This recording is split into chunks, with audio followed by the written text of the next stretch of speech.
Assalamualaikum warahmatullahi wabarakatuh. Kali ini saya akan membawakan cerita yang membuat bulu kuduk kita semua merinding.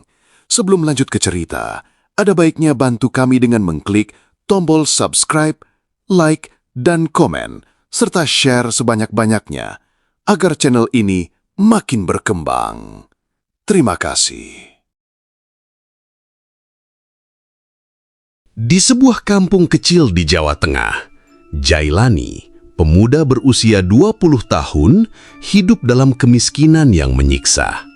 Rumahnya hanya gubuk reot berdinding bambu, atapnya bocor di musim hujan. Ibunya, seorang janda tua bernama Siti, adalah satu-satunya keluarga yang ia miliki. Untuk membantu ibunya, Jailani memutuskan merantau ke Jakarta, membawa gitar tua peninggalan ayahnya sebagai modal satu-satunya. Ia bermimpi menjadi musisi terkenal, tapi kenyataan di ibu kota jauh lebih kejam. Jakarta menyambut Jailani dengan hiruk-pikuk yang membingungkan. Ia menjadi pengamen jalanan, menyanyi di lampu merah dan trotoar dengan suara yang sebenarnya merdu, tapi sering tenggelam oleh klakson kendaraan. Penghasilannya tak menentu. Kadang hanya cukup untuk makan sekali sehari di siang, kadang tidak sama sekali. Malam hari, ia tidur di kolong jembatan atau emperan toko, memeluk gitarnya erat-erat. Di tengah kesulitan, Jailani selalu menyisihkan sedikit uang untuk dikirim ke ibunya. Meski itu berarti ia harus kelaparan. Suatu malam, saat Jailani duduk lesu di trotoar dekat Pasar Senen, seorang pria paruh baya mendekatinya. Pria itu berpakaian rapi, memakai kemeja batik mahal dan sepatu mengkilap. Wajahnya ramah, tapi ada kilau licik di matanya. Namanya Gandok. Katanya memperkenalkan diri sambil menyodorkan sebotol air mineral. Jailani yang haus dan lapar menerimanya dengan ragu. Gandok duduk di sampingnya mengamati gitar tua Jailani. "Kamu kelihatan susah, nak. Mau tahu cara cepat kaya tanpa capek kerja?" tanyanya. Jailani mengerutkan kening. Cara apa, Pak?"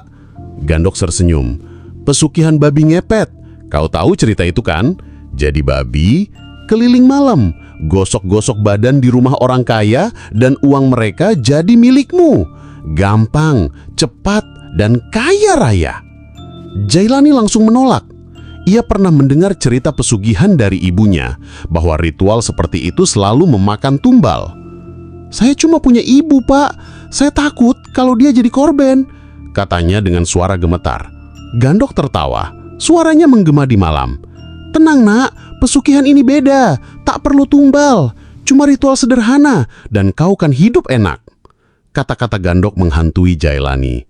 Malam demi malam, saat ia mencoba tidur di bawah langit Jakarta yang kelabu, ia membayangkan rumah mewah dengan kolam renang, mobil sport merah mengkilap, dan meja penuh makanan. Ia membayangkan ibunya tinggal bersamanya, tak lagi hidup susah di kampung. Tapi setiap kali bayangan itu muncul, wajah ibunya yang penuh kasih membuatnya ragu. Apa benar tak ada tumbal? Tanyanya pada diri sendiri.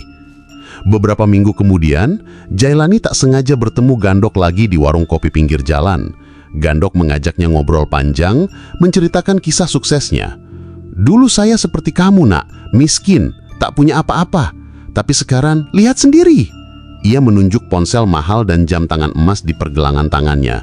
Jailani tergoda. "Bawa saya ke rumah Bapak," pintanya, ingin melihat bukti. Gandok tersenyum bebar. Keesokan harinya, ia mengajak Jailani ke sebuah perumahan elit di Jakarta Selatan. Rumah Gandok berdiri megah, seperti istana di sinetron Indosiar yang sering Jailani tonton di televisi tetangga dulu.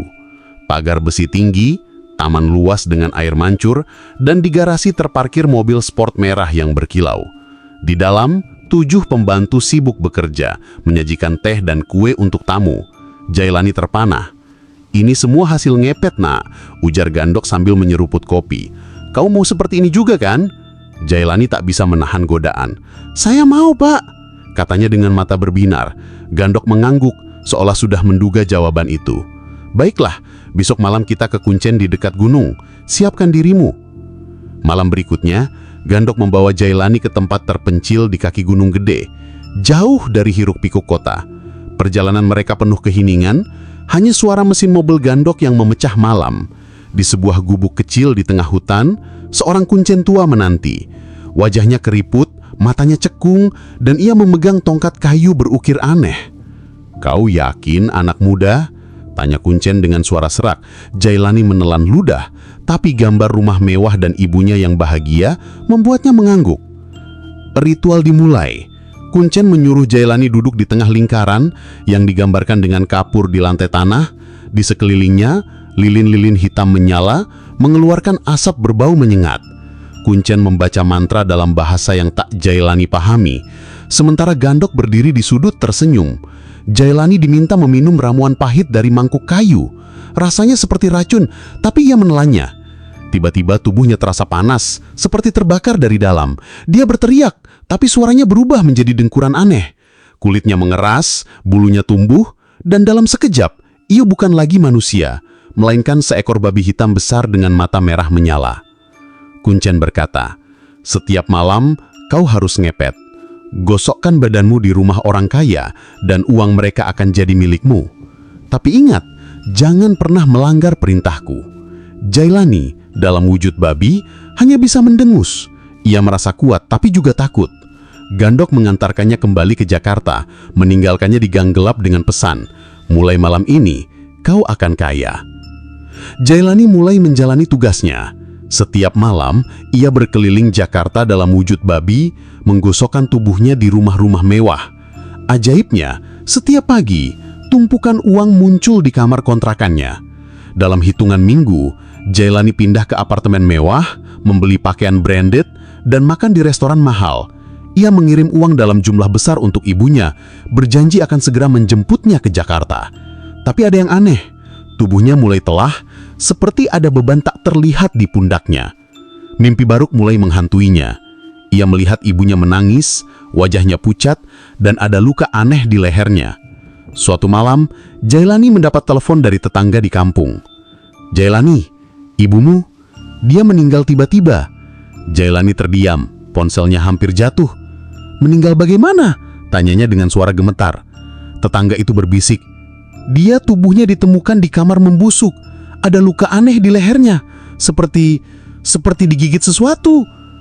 Jailani menangis terseduh. Ia teringat kata-kata Gandok, "Tak perlu tumbal." Ia menyadari ia telah ditipu.